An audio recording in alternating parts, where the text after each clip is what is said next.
ഞാൻ ഉടനെ പുറപ്പെടണമെന്ന് സുലോചന ഫോൺ ചെയ്തപ്പോഴേ വിചാരിച്ചതാ ഇവിടെ എന്തെങ്കിലും കുഴപ്പമുണ്ടായിട്ടുണ്ടാവുമെന്ന്. ഇനിയിപ്പോ എന്താ ഇതിന്റെ പരിഹാരം? സുലോചനക്ക് എന്തെങ്കിലും പറയാനുണ്ടോ?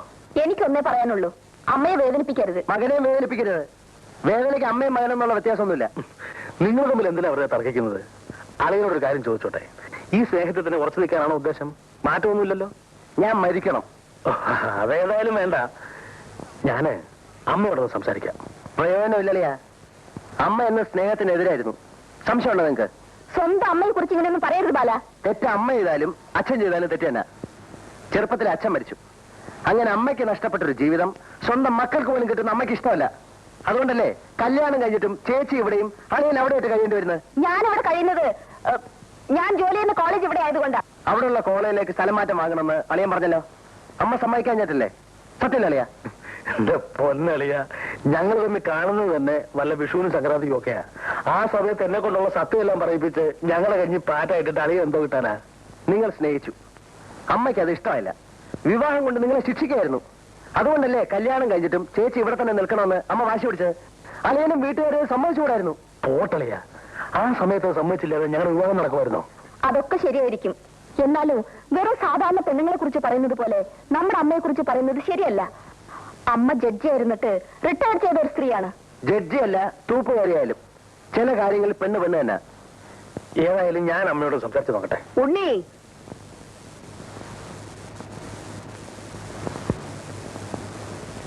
നിനക്കെന്താ സംസാരിക്കാനുള്ളത്? ഇവൻ പറഞ്ഞതെല്ലാം ഞാൻ കേൾക്കുന്നുണ്ടായിരുന്നു. അതിനൊന്നും ഇപ്പൊ ഞാൻ മറുപടി പറയുന്നില്ല. ഈ കാര്യത്തിലുള്ള എന്റെ അവസാനത്തെ തീരുമാനം മാത്രം പറഞ്ഞേക്കാം. ഞാൻ വാക്കുകൊടുത്ത പെണ്ണിനെ ഇവൻ വിവാഹം ചെയ്യണം. രാധികയെ. ഇല്ലെങ്കിലോ? നീ ഈ വീട്ടിൽ താമസിക്കില്ല.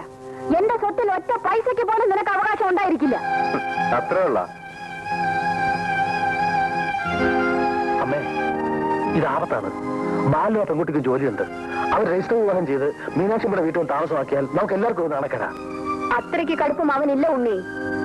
ആ പെണ്ണ് തൽക്കാലത്തേക്ക് ഒന്ന് അവനെ വഷളാക്കിയെന്നേ ഉള്ളൂ. അത് ഞാൻ തിരുത്തിയെടുക്കും. ബാലൻ എവിടെ പോകുന്നു? അളിയോടാ ചോദിച്ചു എവിടെ പോകുന്നത്. വിവാഹം കഴിയുന്നവരെ ഗീതയുടെ വീട്ടിൽ താമസിക്കും. അത് കഴിഞ്ഞ് വാടക വീട്ടിലേക്ക് മാറും. അമ്മേ, ബാലിനെ വിളിക്കമ്മേ. വിളിക്കമ്മേ. ബാല,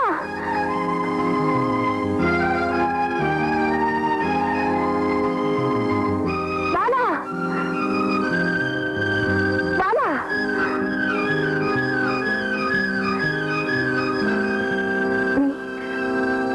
നീ അമ്മയെ ഉപേക്ഷിച്ചിട്ട് പോകുമോ?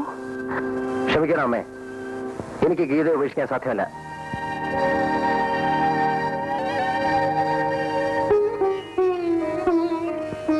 അമ്മേ, ബാലിന്റെ ഇഷ്ടം നടക്കട്ടെ അമ്മേ.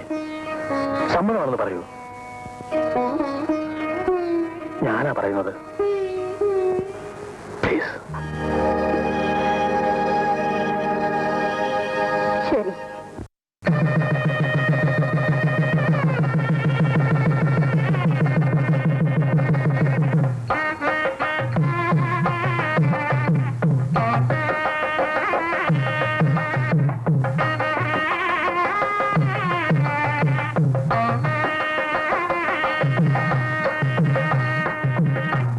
കഴിഞ്ഞതെല്ലാം കഴിഞ്ഞു.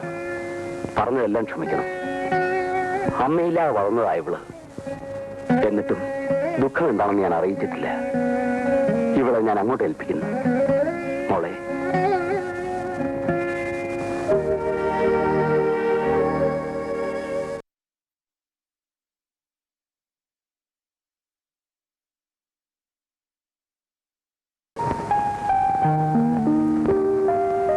കല്യാണത്തിന് അച്ഛൻ സമ്മതിച്ചില്ലായിരുന്നെങ്കിൽ ബാലേട്ട് എന്ത് ചെയ്യുമായിരുന്നു?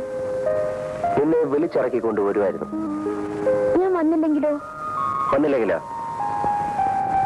നിന്റെ കണ്ണ് ഞാൻ കുത്തിപ്പൊട്ടിക്കുമായിരുന്നു. അയ്യോ, അതെന്തിനാ? ഈ കണ്ണല്ലേ കുഴപ്പം മുഴുവൻ ഉണ്ടാക്കിയത്. എനിക്ക് ഇക്കയാണോ?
നീ വിഷമിക്കാതെ ഞാൻ ചെന്ന് ബാലിനെ വിളിച്ചോണ്ട് വരാം.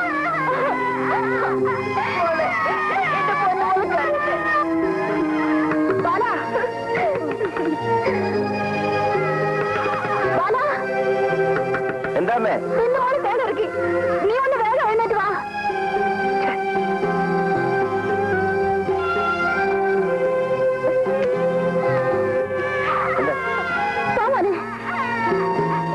കണ്ടോടാ, അവന് കരയുമ്പോ കണ്ടോ? പാടുണ്ടല്ലോ. ആര് വിളിച്ചെന്നാ പറഞ്ഞേ? അവിടെ നടഞ്ഞണ്ട് തേള്. എന്താ വേണ്ടേ? ഉടനെ പോയി വൈദ്യരെ കണ്ട് മരുന്ന് മേടിച്ചോണ്ട് വരണം. ഇല്ലെങ്കിൽ കാലത്ത് നീര് വെക്കും. എന്ത് പറ്റി മോളെ? അവളെ എടുത്ത് കട്ടിൽ കിടത്തി ഒന്ന് കടയിൽ കൊടുക്കണേ. പതുക്കെ പാവം കരഞ്ഞ് തളർന്നു.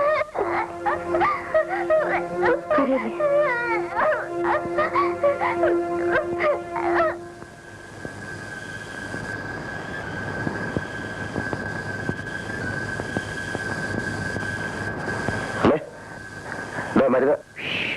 അവൾ ഉറങ്ങി. ഗീത അനങ്ങിയാൽ മോൾ ഉണരും. അവളിവിടെ കിടക്കട്ടെ. നീ മുറി പോയി കിടന്ന് ഉറങ്ങിക്കോ.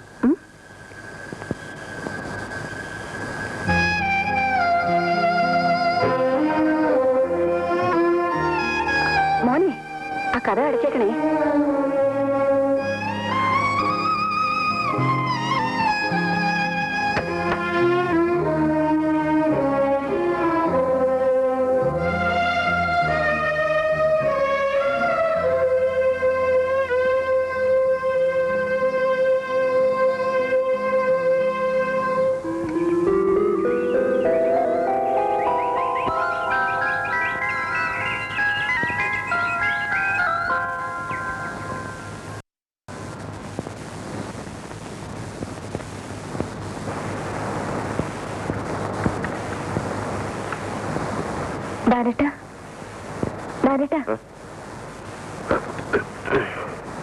കാപ്പി.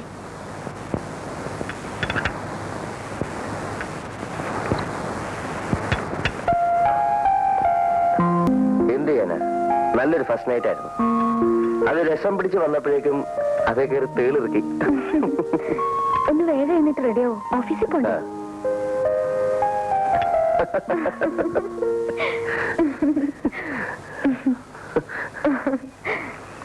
ആ കേറിക്കേ.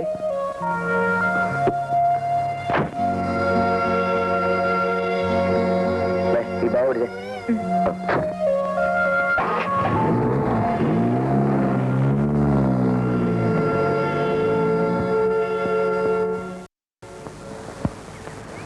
അമ്മേ, ഞാൻ കോളേജിൽ പോകുന്നു.